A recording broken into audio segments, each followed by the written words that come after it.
Do you teach diffusion or osmosis in your middle school classroom? I love starting with labs instead of information.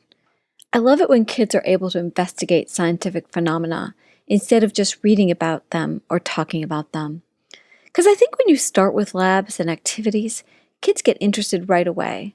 And then when you need to have a discussion, well, now they have some experience, which helps fuel that conversation. Each of the labs is a lesson that focuses on some aspect of molecular motion. You can tell kids that substances diffuse more quickly at higher temperatures, or they can see for themselves with this investigation. Some of the labs use quantitative as well as qualitative data. Here, the students are using a control to measure osmosis in potatoes.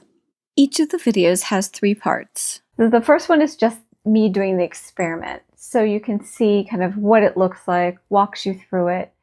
If you want to show that to your students, great, but that wasn't the main intent really for that, just to give you a sense of what's going on, how does this work. The second part is digging deeper. What are some extensions that you could do with this experiment and go from there?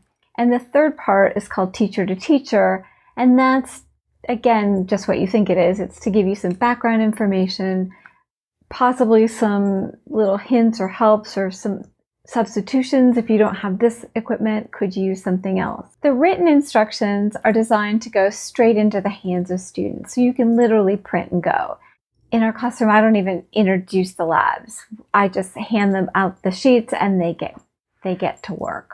There are writing prompts that you can choose to use or not. The lab sheets are kind of like a worksheet, but they're a little bit different in the sense that they capture scientific writing and they get kids in the mode of what does it mean to write like a scientist?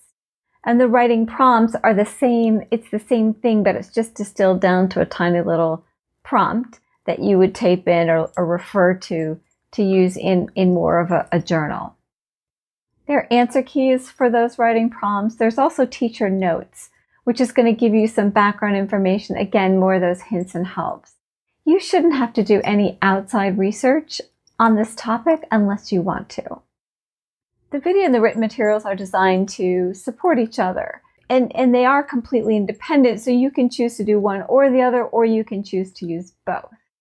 So if it's easier for you to kind of watch, I don't understand what this is, watch it demonstrated, great. If it's easier to just kind of look at the written instructions, skim them over, see what you need, kind of get a sense of what's going on, and you'd rather do that than watch the video, great. And if you prefer to use both, you can do that. It's completely up to you.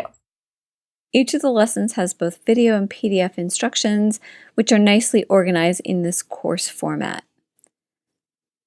The lessons are easily accessed on desktop as well as mobile.